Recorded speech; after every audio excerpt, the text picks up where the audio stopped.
বাসুগাঁও, কোকরাঝাড়, গোসাইগাঁও এবং শালাকাঠি স্টেশনে express train দাঁড় করানোর দাবি। বাসুগাঁও রেল স্টেশনে ধর্ণা। অসম প্রদেশ শিবসেনার আহ্বানে অসম রেলযাত্রী অ্যাসোসিয়েশন, বাসুগাঁও ব্যবসায়ী সংস্থা, সারা অসম ই রিক্সা অ্যাসোসিয়েশনের সদস্যরা ধর্ণা কর্মসূচিতে অংশ নেয়। শুক্রবার 7টা থেকে চলে এই ধর্ণা।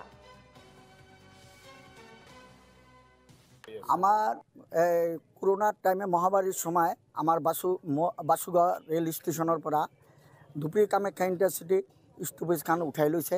তাৰপৰা কোচবিহাৰ কামাখ্যা ইণ্টাৰচিটি আছিল, এইখনো ষ্টপেজটো উঠাই লৈছে। ধুবুৰী কামাখ্যা ইণ্টাৰচিটি বন্ধ কৰি দিছে। ইয়াৰ বদলে আমি ব্ৰহ্মপুত্ৰ মেইলখন বাসুগাঁও ৰেল ষ্টেচনত দাবী কৰিছোঁ।